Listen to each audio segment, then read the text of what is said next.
जय हिंद साथियों। आपका स्वागत है आपके अपने YouTube channel the notebook classes में। आज हम आपको केमिस्ट्री के बहुत ही इम्पोर्टेंट टॉपिक आइसोबार के बारे में समझाएंगे। पिछली वीडियो में हमने क्या किया था, आइसोटोप्स जिसे समस्थानिक बोलते हैं उसके बारे में समझाया था।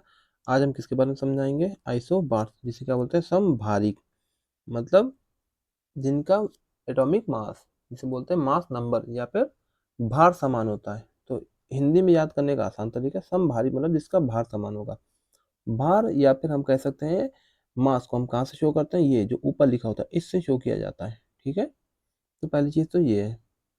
दूसरा क्या है, हम यहाँ से बात करें, अगर यहाँ से जो एक्स वाई है ये क्या है, ये एलिमेंट शो करते हैं। इसी की एक्स है, ये वाई है।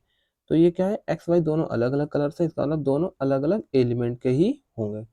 मीन्स जो आइसोबार होता है या जिसे समभारी बोलते हैं वो अलग अलग एटम से होते हैं, बनते हैं ये। और इससे पहले हमने क्या पढ़ा था, आइसोटोप्स समस्थानिक, वो क्या होते हैं, सेम एलिमेंट के आइटम होते थे। किसके होते थे, सेम एलिमेंट के आइटम, बट यहाँ पे क्या होगा, डिफरेंट एलिमेंट के ही आइटम होंगे। जैसे एक कार्बन तो दूसरा कार्बन नहीं होगा, दूसरा नाइट्रोजन हाइड्रोजन या फिर कोई भी हो सकता है।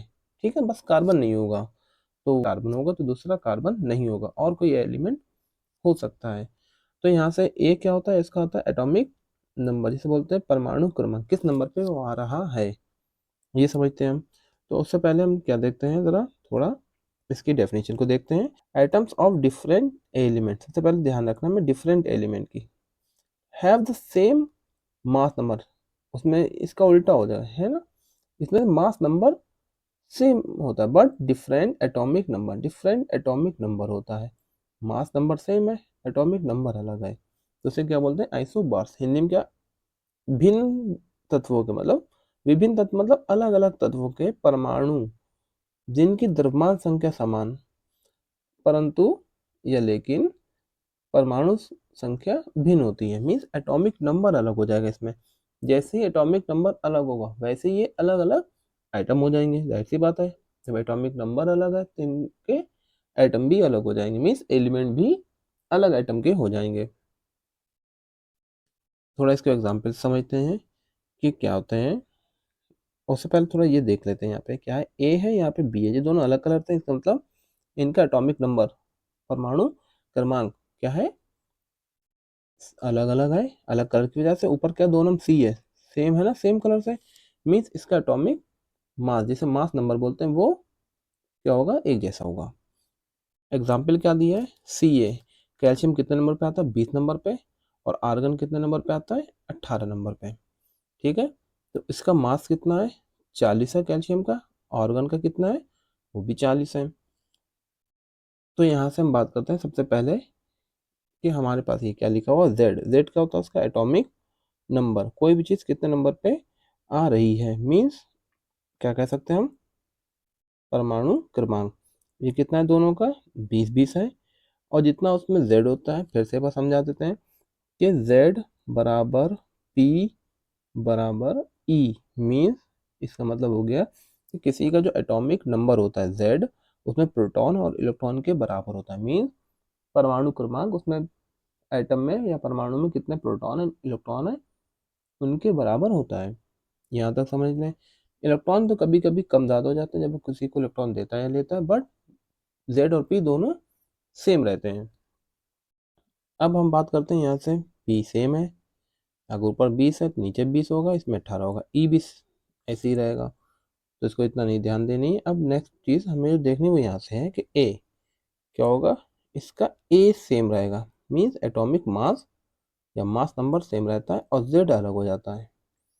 ठीक है, और हम कैसे निकाल सकते हैं इसमें न्यूट्रॉन को, न्यूट्रॉन भी समझ सकते हैं, फिलहाल इसमें ज़रूरत नहीं है हमें, फिर भी निकाल लेते हैं। न्यूट्रॉन क्या होता है, इसके जो होगा मास नंबर में से एटॉमिक नंबर को घटा दो, 40 में से 20 घटेगा, 20 बचेगा, ऐसे इसमें से 40 में से किसको घटाएंगे, 18 को, तो कितना बच जाएगा, 22। तो न्यूट्रॉन भी अलग हो जाते हैं। उम्मीद है यहाँ तक समझ में आया होगा। चलिए एक और एग्जाम्पल के लेके समझते हैं, जो कि ये आते हैं C612, मतलब कार्बन 6 नंबर पे आता है, इसका मास 14 है। 7 and 14, नाइट्रोजन 7 नंबर पे आता है और इसका मास भी कितना है, 14 है।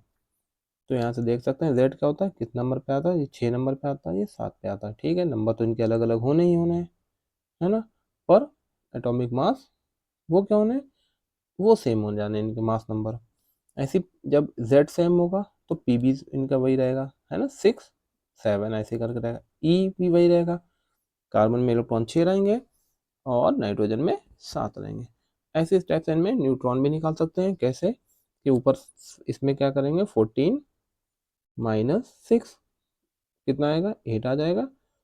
14 -7 कितना आ जाएगा, 7 आ जाएगा। तो इसमें न्यूट्रॉन अलग होते हैं। फिर समझते इसको एक बार ओवरव्यू लेते हैं कि आइसोबार या संभारिक क्या होते हैं, जिनका एटॉमिक नंबर क्या होता है अलग अलग, बट एटॉमिक मास या फिर मास नंबर सेम होता है। परमाणु क्रमांक अलग अलग, परंतु परमाणु भार क्या होगा, वो समान होता है। तो उम्मीद है यहाँ तक समझ में आया होगा।